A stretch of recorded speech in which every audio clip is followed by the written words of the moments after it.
Okay. Itam existiko. Good day. Ooh, it's always tight in here no matter how wide I take the turn. I'm at the bottom of the hill at Alexander Wilderness Park. Any case, it is just past 5 o'clock in the PM, 1700 hours on the evening of Friday, May 8th, 2020. Is that right? May 8th, May 9th? What day is it? I better check that out.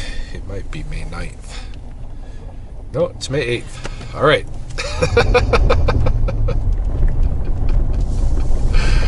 Friday, May 8th, 2020, in the lunar cycle Matsi Kapisaki from the frog moon. And it is rush hour in Lethbridge. I know firsthand because I was just making my way through the north side of town to go check on a trap that I have set up in one of the residential areas there. And man, there's a lot of people running around town, and I'm one of them. In fact, I have been on the move in my truck most of the day, currently kind of relaxing on the move. Driving probably my favorite road in town, which is just the drive up and down to Alexander Wilderness Park. But yeah, I've been on the road in the truck doing this and that pretty much all day, and I thought I would take 10 minutes or whatever and give a quick update, since I didn't really produce anything like video vlog length appropriate as I was driving around and doing this and that. So what's going on since my last kind of check-in, which was that yesterday morning? I did the walk and talk on video. Yeah, I think it was. And then in the afternoon I ended up doing a podcast with Aaron Roth. I did record that, I believe. Don't know if I'll publish it or not. It was in regard to the stormtrooper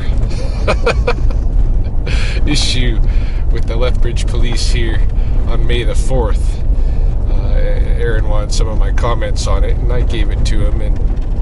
But I think that issue has been now probably hashed to death, so I don't think I'll probably share that video.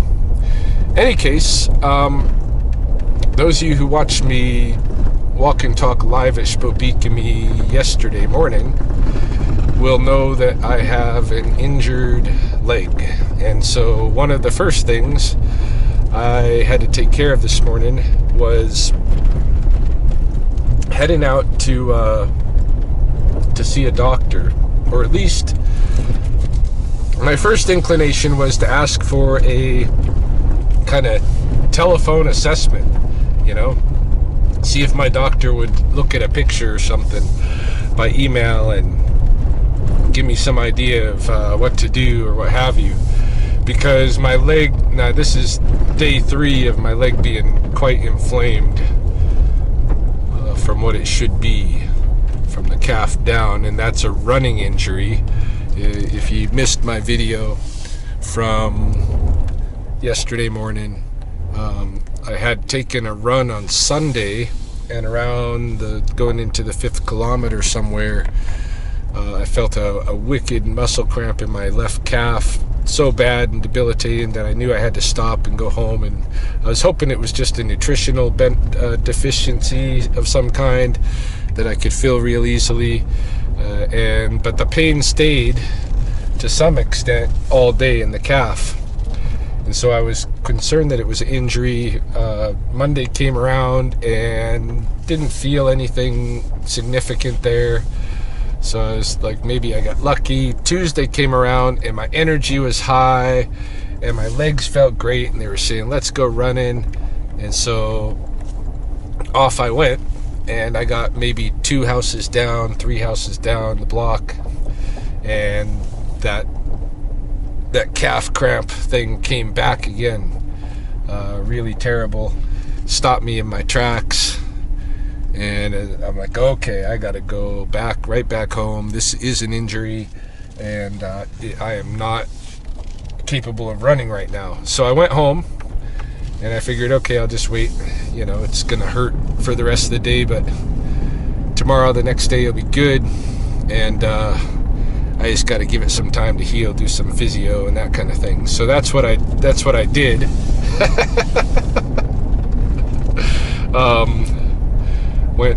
Went home with it.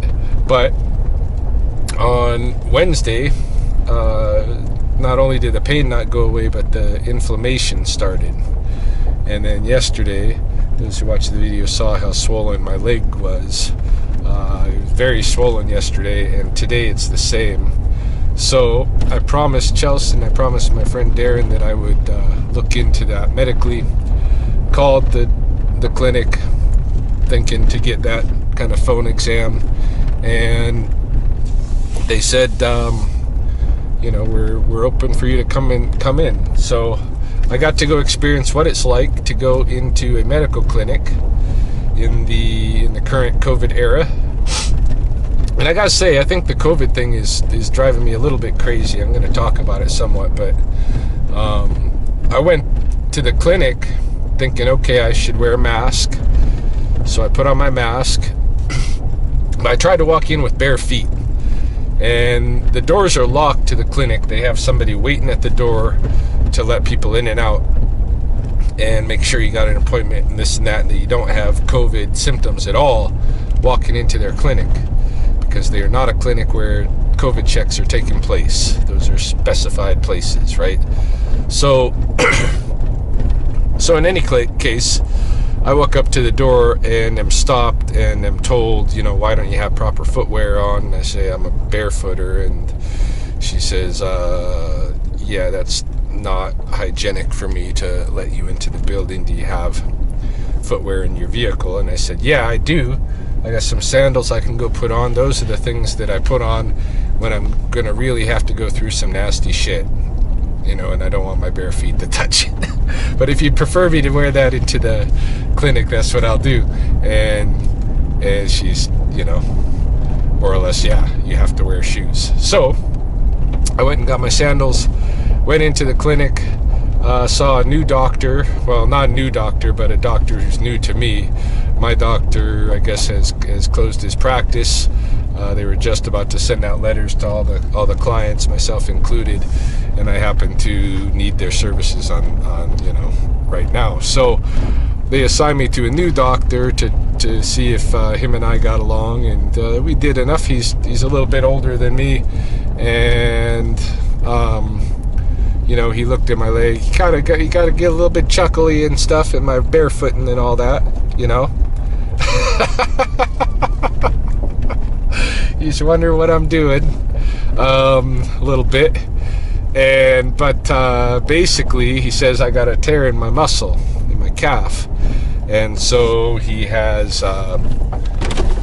prescribed me some anti-inflammatories, and he prescribed me an air boot, which I have to go to the orthotics clinic and get fitted on for Tuesday, something like that. So I gotta go without that stability from now till Tuesday at least. I think air boots just come like small, medium, large or something, so maybe I can even find a used one on the weekend, I don't know. But yeah, I need an air boot, and I need, what else? He's sending me for, what do they call it? It's not an MRI. It's not just an x-ray, but anyway, they're scanning my calf to find out exactly what's happening. But he's saying there's a tear, or at least a good partial tear in there. Although I am able to raise up on tiptoe on that leg and support my body, which I wouldn't if there was some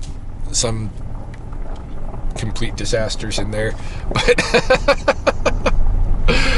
But it does look like my running is over for a little bit. I'm going to be, wearing this air boot thing, and of course I'm going to be trying to take that swelling down. So I should be, like by Chelsea's orders, I should be kind of lounging around today on the couch with my foot raised. But I have instead been running around doing this and that because the small mammal business, particularly the skunk business, is starting to pick up rapidly. And in fact, I've already run out of mama skunk size traps. Those ones are all dispersed throughout Lethbridge. Today, in fact, I had to stop by Princess Auto, where I was hoping to get maybe a few traps. They only had one the size that I needed. So, and that one was a little bit expensive for the quality of it. I did look at Canadian Tire earlier in the day, and they did not have, I mean, they had a trap, but man, they want a lot of money for that trap.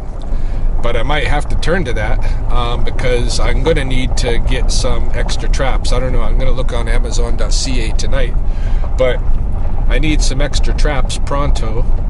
I'm getting a lot of calls. Today I serviced 3 of them, went to set up 3 new traps for skunks, and it's all the same story, you know, skunk under my shed, skunk under my front steps, skunks lives at the neighbor's house but got into my backyard, sprays the dog, you know.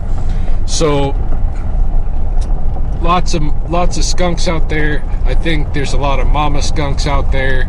I did get my first eyewitness statement about someone having seen a baby skunk in the mouth of a mama carrying it into the den at one of the residences. So I know that's what's going on and why I have so many traps out, but I'm not actually catching animals. Is because the moms have a sixth sense about them when it comes to when they're nursing and that kind of thing.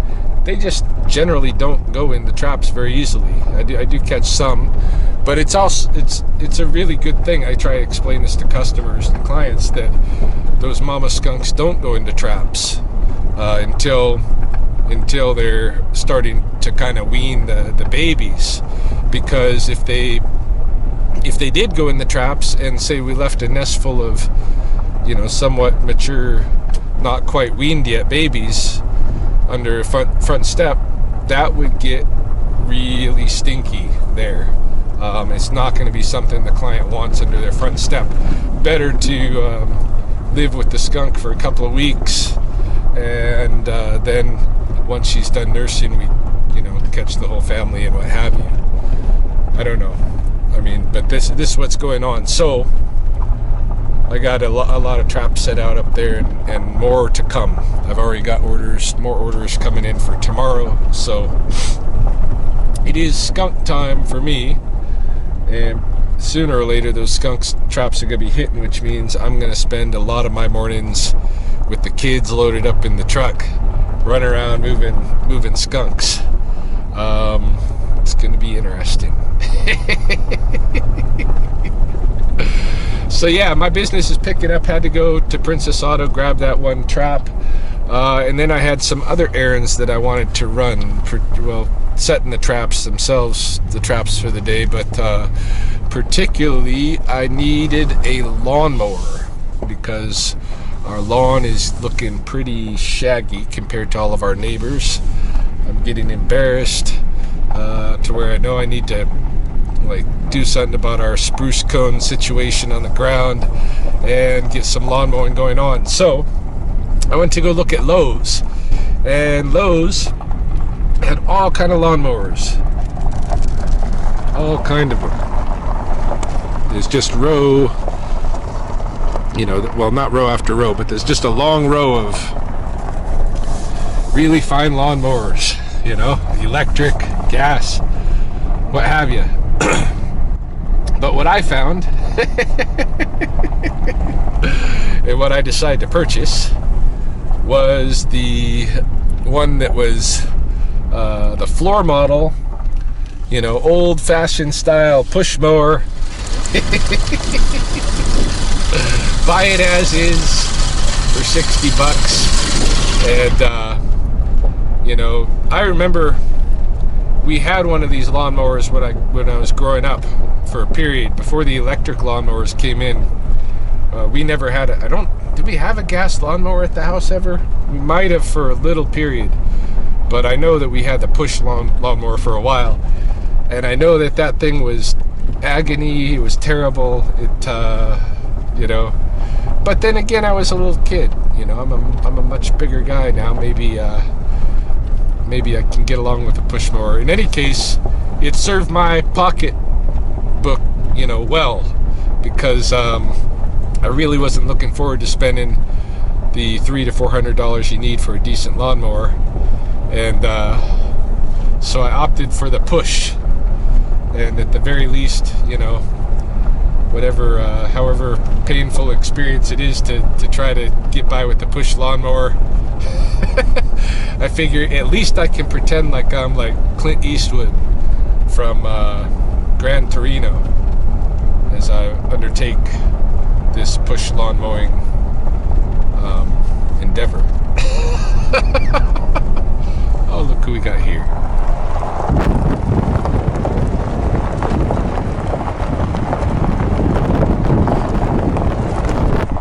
Little mule deer doe. She might be eating flowers off the currants. I wonder if those currant flowers have any decent nectar to them. We're gonna try one out here and solve this mystery pronto. Currant flowers. Let's see.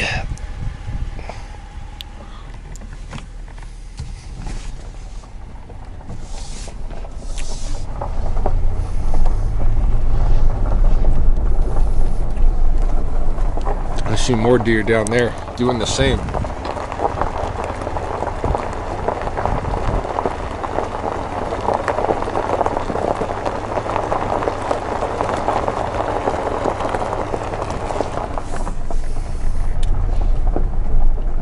There's a little hint.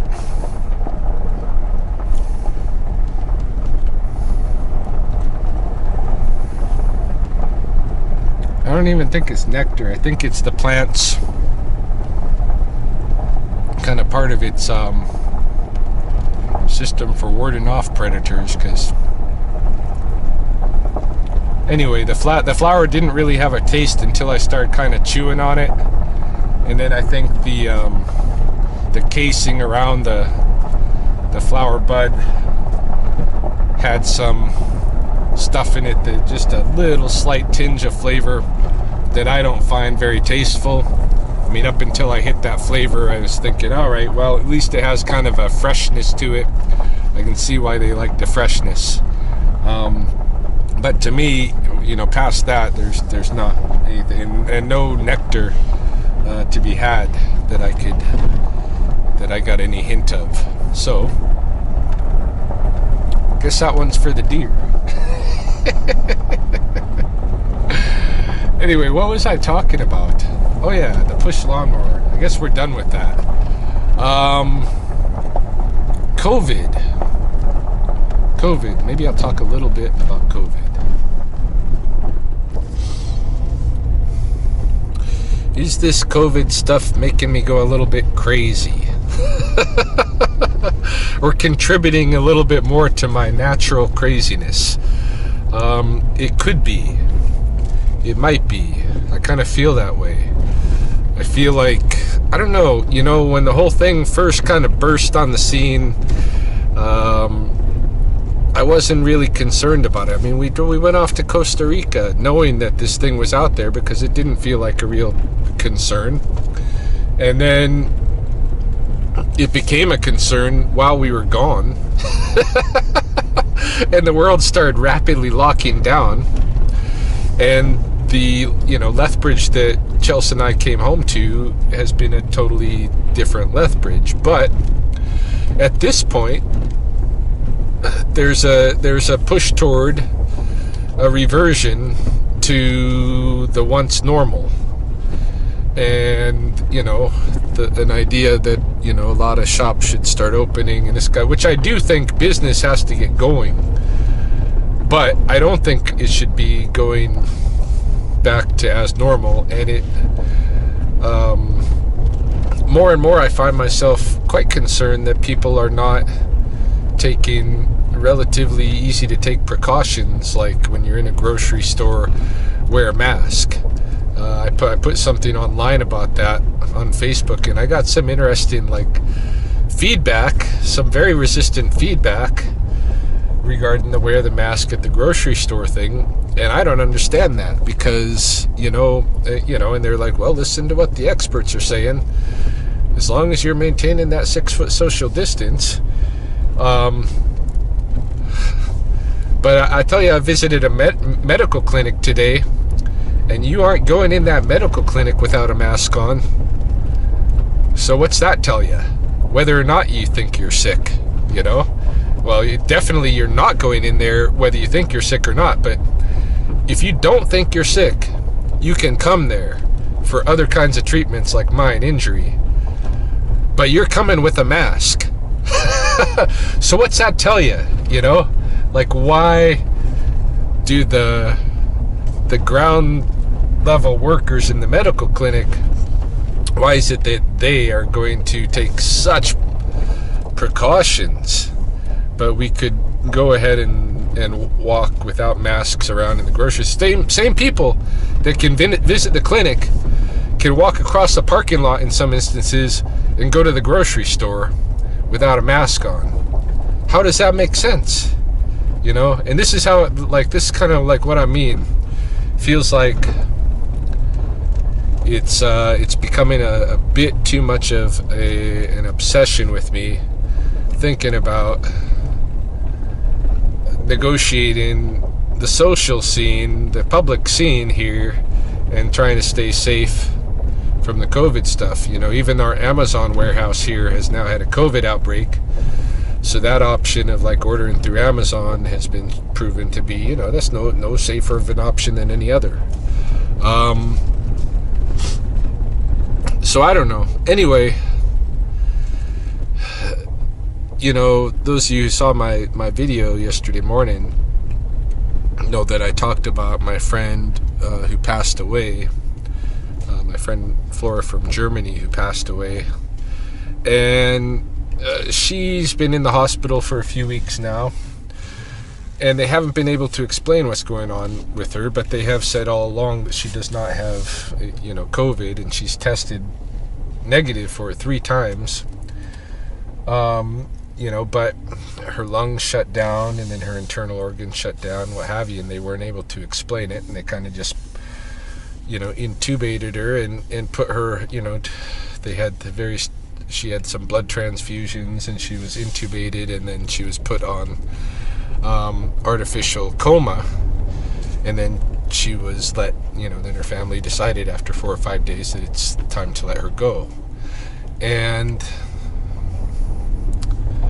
so in my mind, a lot of that stuff sounds very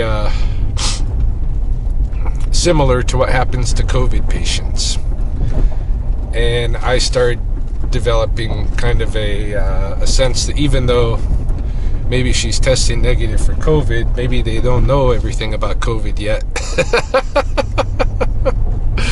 Because it was strange for me to see her to be involved, and I was involved in different ways with what was going on over there. Her friends were appealing to me for help in different ways with what was happening with her, and I tried to help to my best, but I could tell that this was something really bad happening to her. I mean, she went in saying that she felt like she had a pinched nerve, which tells me that this was a pain that she couldn't endure. And she's a really strong person, I know, who would have resisted going to hospital for as long as she possibly could, going to even seek medical, professional Western medical treatment as long as she could. And that may be part of the problem. That's a kind of a tendency that I have too. I don't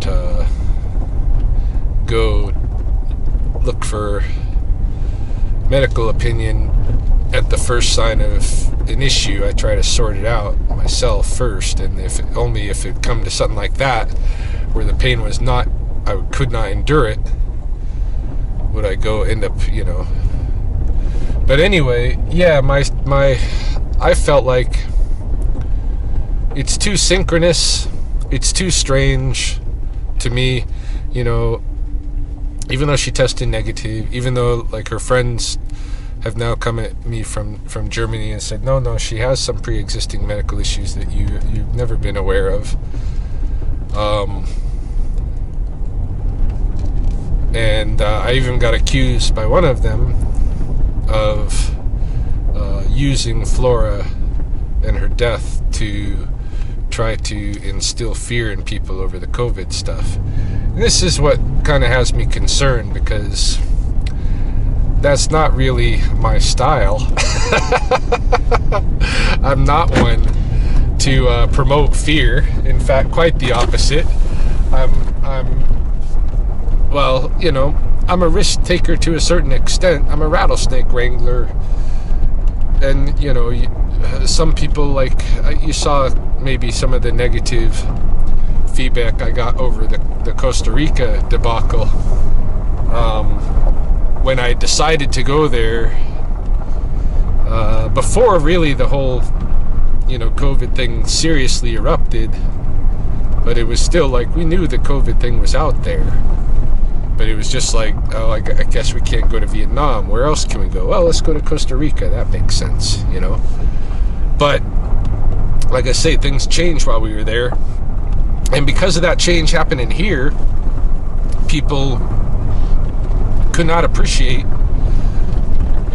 some people could not appreciate the situation that I was in, where I wasn't able to just hurry and skedaddle back here. Had to finish out our time there and almost didn't get out of the country, it felt like, although I'm sure we would have got out eventually. It felt like we were squeaking through a very tight window,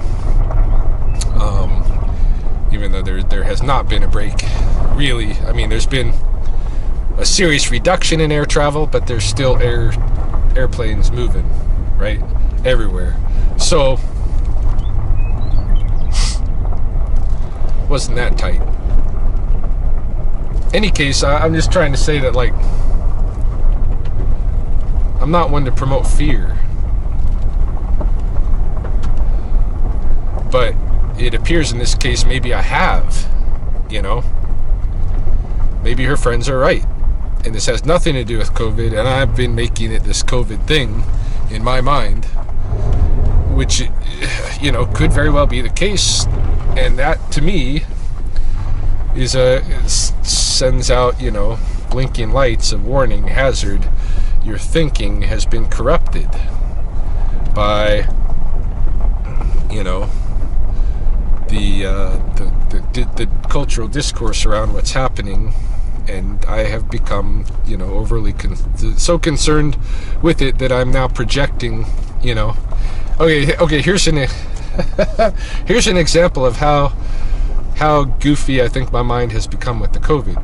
Although, I'm still going to go with my mind at this point. Because my mind has led me in good directions in my life. But, okay, or my intuition, or whatever you want to call it. My conscience, my second voice, whatever. So, anyway, I am making a purchase today. I made purchases at a few different stores. And in one of the purchases, I made, I took something from a cashier, and I felt a little nip of energy at my fingertips that I didn't like, and I thought, oh, that's that COVID.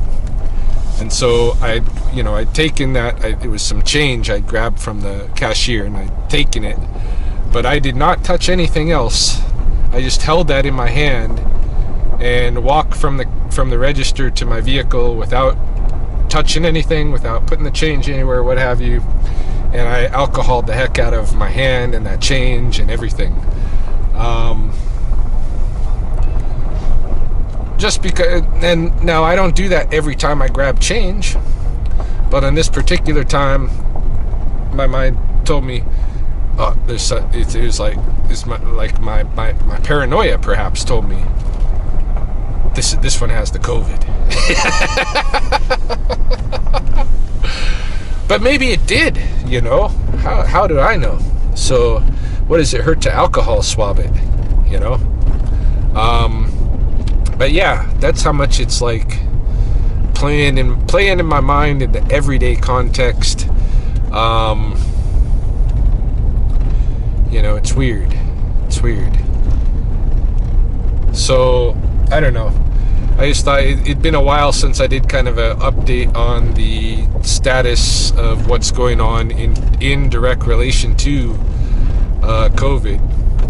Certainly, if we're rolling into an apocalypse kind of scenario, which I don't think we are, of course, you know, I think everybody right now is feeling that lowered energy because, you know, already went through the hype of being afraid of this thing. And now it's lower, and some people are saying, oh, it's just not as bad as we thought it was going to be. That could be. I don't know. I feel like no wave really went through here yet. People are talking about second waves and stuff, and I'm like, first wave hasn't been through. Yeah, there's been some cases, but I don't feel like it's been a wave, you know, a significant wave. Actually, I feel like there's been like trace amounts, you know, starting to the little hints at the edge of the sea line, you know, before the real tide of the thing comes in. But it might not. I mean, we're pretty rural here. It's a real different situation than some of the places where this disease has proliferated. So we may have been through the first wave. I have no idea. I got no idea. But I don't want to get sick. And, you know, now seeing one of my friends go down, in a way that COVID patients go down, whether or not she had that was what took her down, or whether it was a contributing factor at all, which I've been told emphatically it is not. But that's the way COVID patients go down, and I don't want to go down like that. Not right now. I also don't want to have this leg injury, but that's the way it is. So I don't know. So I got to stop worrying about it so much. I don't think I am, you know, but I am, and I've proven it to myself by perhaps saying something foolish publicly that I should have maybe kept to myself. I don't know. But there you have it. So that is my update for Friday the 8th of May 2020. And we'll see what tomorrow brings. Check it out. Did you cut the Whoa!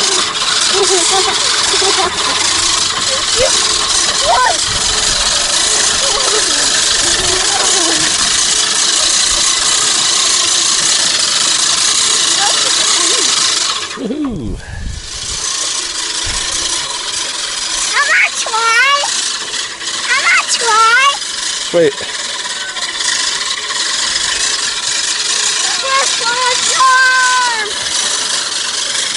Woohoo! Let me bring it back now.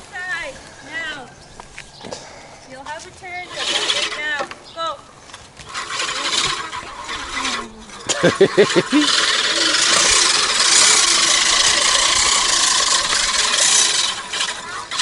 If you guys pick up your toys from the backyard, you can mow the backyard. Yeah, I really want All right, pick up your toys and put them on that it. Okay, here. in that area where I had them before. Yeah, get it all set up.